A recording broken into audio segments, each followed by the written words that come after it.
സ്നേഹമുള്ള സഹോദരങ്ങളെ, പ്രഭാതവന്ദനം. സുവിശേഷ ഭാഗ്യങ്ങളെക്കുറിച്ചാണ് നാം കേൾക്കുക.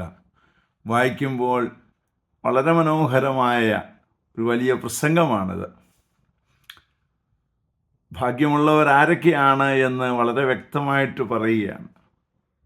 സമാധാനം സ്ഥാപിക്കുന്നവർ ഭാഗ്യവാന്മാർ. എങ്ങനെയാണ് നമുക്ക് സമാധാനം സ്ഥാപിക്കാൻ സാധിക്കുക, സമാധാനത്തിൽ നിലനിർത്താൻ സാധിക്കുക?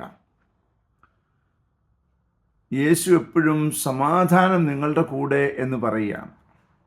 അതിൻ്റെ അർത്ഥം എല്ലാ അസമാധാനവും ഞാൻ ഏറ്റെടുക്കുന്നു എന്നാണ് അർത്ഥം.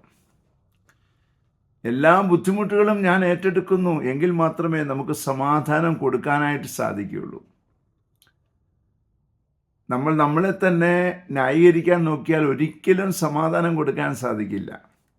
അങ്ങനെ മറ്റുള്ളവർക്ക് സമാധാനം കൊടുക്കുന്ന, ഭവനത്തിൽ സമാധാനം കൊടുക്കുന്ന, ഇടങ്ങളിൽ, നാം ആയിരിക്കുന്ന ഇടങ്ങളിൽ സമാധാനം കൊടുക്കുന്ന ഒരു വ്യക്തിയായി ഞാനും നീയും രൂപാന്തരപ്പെടാൻ വേണ്ടി നമുക്ക് പ്രാർത്ഥിക്കാം. പരിശുദ്ധ അമ്മയെ സഹായിക്കണേ. വിശുദ്ധ യോസേപ്പിതാവേ, ഞങ്ങൾക്ക് വേണ്ടി പ്രാർത്ഥിക്കണേ. പരിശുദ്ധാത്മാവേ, എഴുന്നള്ളി വരണേ. പരിശുദ്ധ പരമ ദിവ്യകാരണത്തിന് എന്നേരവും ആരാധനയും സ്തുതിയും പുകഴ്ചയും ഉണ്ടായിരിക്കട്ടെ. ആമേൻ.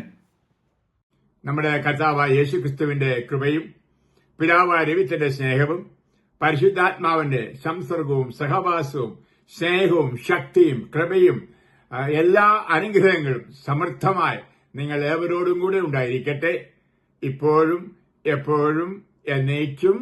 ആമേൻ.